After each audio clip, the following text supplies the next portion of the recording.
안녕하세요. 어제 게시물로 말씀드린 바와 같이 매일 오전 와이프와 함께 날씨가 허락하는 전제로 해서 자전거 타기, 걷기, 그리고 러닝을 해보겠다고 말씀드렸잖아요. 지금 보시는 바와 같이 바람이 많이 붑니다. 날씨도 흐리고 그래서 비가 왔다 갔다 내렸다 말았다 하는데 그래도 야외로 한번 나와 봤습니다. 여러분들께 제주도의 바다 풍경, 제가 옆으로 살짝 지금 서 있는데 파도도 지금 바람이 많이 불다 보니까 파도가 또 치고 있네요. 그래서 제주도 풍경 보시면서 오늘 영상 보시면 좋겠습니다. 자, 지금 전체적으로 좀 매우 중요한 시기인 것 같아요. 그래서 좀 종합적으로 우리가 판단을 해볼 필요가 있는 것 같은데, 자, 어제 와이프가 345달러에 아마 이제 자동 매매 매수를 걸어 놓고 이제 잔 것 같아요. 그래서 아침에 보니까 345달러가 체결이 되었습니다. 그래서 어제 또 한 주를 모아가는. 최근에는 제가 이제 테슬라 주가의 앞자리와 거래일을 맞춰가지고 뭐 300달러 때면은 3거래일 만에 한 주씩 사고, 200달러 때면은 2거래일 만에, 400달러 때면 4거래일 만에 한 주씩 매수를 한다고 말씀을 드렸잖아요. 그래서 그 플랜대로 지금 가고 있고, 그래서 아마 제가 오늘도 그 플랜에 맞춰가지고 한 주를 또 매수할 것 같은데, 저와 와이프가 서로 좀 다르게 각자 주식 계좌를 가지고 있다 보니까 저는 제 나름의 길을 가고 있고, 와이프도 와이프 나름 스터디를 해가지고 판단한 걸 가지고 현재 매수를 하고 있습니다. 그래서 와이프의 매수 현황도 함께 공유를 드려볼게요. 그래서 저희는 지금 주가가 조정 이야기를 하는데, 아직도 테슬라가 뭐 어제 잠깐 그것도 조정이라고 얘기하기는 그렇죠. 이제 뭐 조정은 올 것 같은 생각도 드는데 계속 지금 상방으로 지금 주가가 올라가고 있는 그런 상황이어서 이렇게 한치 앞을 알 수 없을 때는 분할 매수가 여전히 최고의 대안 중에 하나가 아닐까, 이번에 다시 한번 또 느끼게 되는 것 같습니다. 그래서 338달러 때도 모아갔고 337달러 때도 모아갔는데, 지금 결과론적으로 보면 일단은 그 세션을 하나로 세션을 본다고 한다면 지금 수익권에 있긴 있네요. 뭐 수익이 자체가 뭐 몇십 달러에 불과할 수는 있겠지만, 어쨌든 분할 매수가 이렇게 예측이 불가할 정도의 어떤 그런 상황에서는 여전히 유효하구나, 다시 한번 생각을 해보게 됩니다. 자, 지금 여러 가지 이제 긍정적인 이야기들이 물론 나오고 있습니다만, 먼저 우리가 조금 생각해 봐야 되는, 좀 냉정하게 바라봐야 되는 부분들이 하나 있어요. 이제 9월 중순으로 가고 있다 보니까 이제 9월 말이면은 이제 3분기가 끝이 납니다. 물론 실적 발표는 10월 말에, 보통 10월 24일, 23일 이렇게 있는데, 지금 시장에서는 이번에 실적이 서프라이즈가 나올 것이다. 자동차 판매량이 이제 크게 늘어날 부분이 일단은 어느 정도 가시적으로 나와 있기 때문에 그렇게 보고는 있습니다만, 근데 제가 여러 번 말씀드린 바와 같이 연구개발비와 이번에 탄소 크레딧이 천문학적으로 또 비용이 발생할 것이기 때문에 실적 서프라이즈가 과연 나올 수 있을 것이냐에 대해서 저는 조금 보수적으로 바라보고 있다.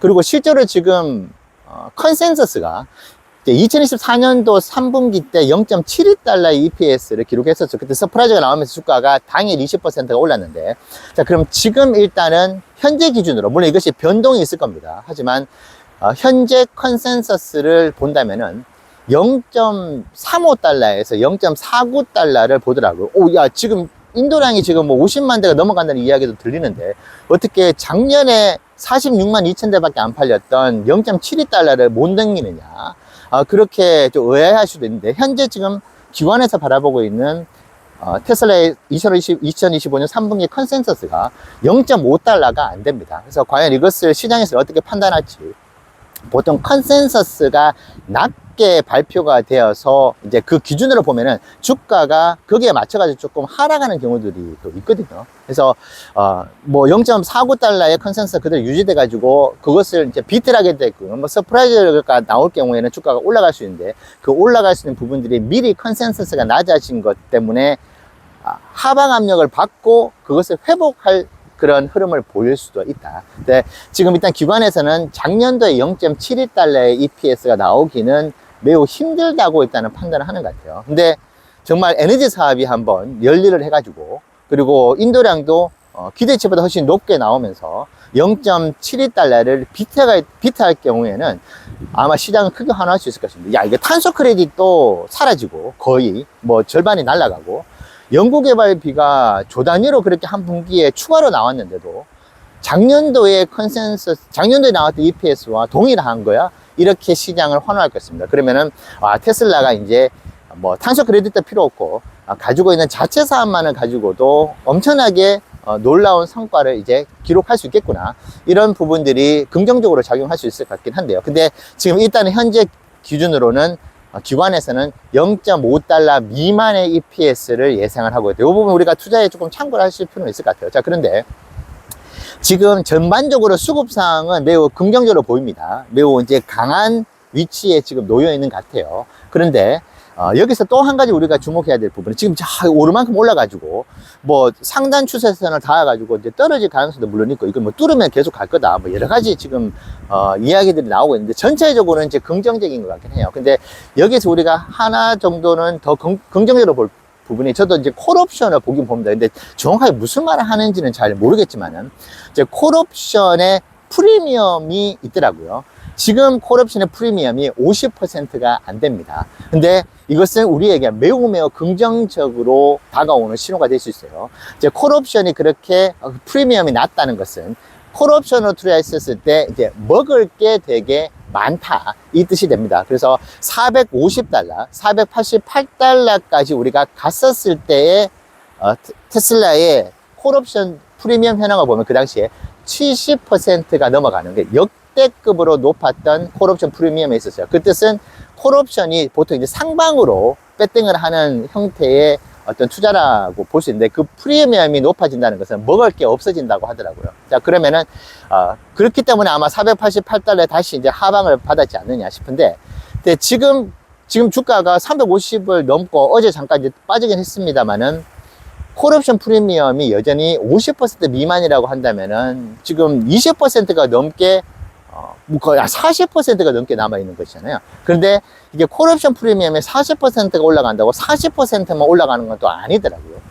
뭐 콜옵션에 대해 저보다 훨씬 많이 아시는 분들 같은 경우는 저보다 더 많이 아시겠지만은 가장 기본적으로 우리가 알고 가야 되는 지식 중 하나가 또 콜옵션 프리미엄인 것 같긴 하더라고요. 근데 지금 상황에서 콜옵션의 프리미엄은 매우 매력적인 구간에 놓여 있다. 자, 이것은 테슬라가 위로 올라갈 수 있는 어떤 그런 모멘텀을 만들어 나가는 데 있어서 꽤 중요한 그런 포인트가 된다, 이렇게 봐주셔도 될 것 같긴 합니다. 그래서 저희도 지금 뭐 338달러가 원래는 1차 지지 라인이었죠. 근데 지금 시간이 지나면 지날수록 테슬라에 있어서 긍정적인 이야기들도 많이 나오고 있고, 주가가 최근에 제가 테슬라의 차트를 보면은 5년 동안 투자하면서 이렇게 아름다웠던 차트가 있었나 싶을 정도로 너무나 아름답게 주가가 상방으로 지금 조금씩 힘을 받아서 올라가는 것 같긴 해요.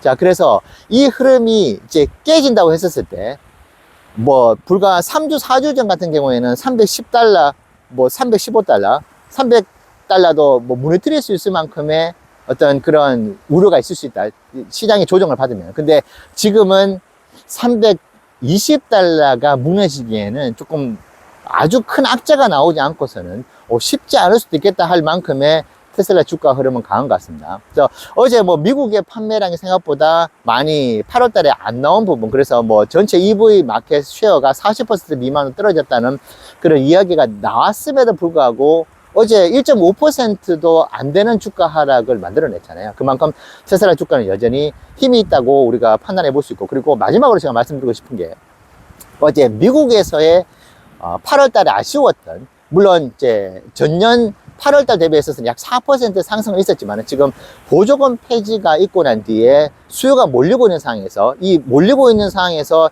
테슬라가 가격 인상까지도 단행을 했는데도 이거밖에 안 남았나. 근데 꼭 말씀드리고 싶은 부분, 어제 55,500대가 나왔잖아요, 8월 달에. 근데 그것이 맞는 수치일 수도 있는데, 미국은 공신력 있는 기관조차도 10,000대에서 많게는 20,000대까지도 오차를 보입니다. 실제 나오는 인도량하고 비교했을 때 말이죠. 그래서 어제 나온 것도 추정치로 나왔다. 그렇기 때문에 55,500대를 보수적으로 우리가 그 정도 8월달에 나왔다고 봐야 되겠지만은, 그래도 이것보다 더 높은 수치가 나올 수도 있다. 근데 이 높은 수치가 나올 수 있다고 이야기하는 기관들도 있거든요. 근데 어제는 아마 로이터에서 메인이 돼서 이 기사가 나온 부분이 있기 때문에, 이것을 아마 다른 언론사들이 좀 퍼다 나르면서 기사가 나오면서 이슈가 더 많이 된 것 같기 때문에, 이 부분은 우리가 투자를 하는데 참고해 볼 필요가 있고, 그리고 일본 같은 경우에 이제 8월로 기억합니다.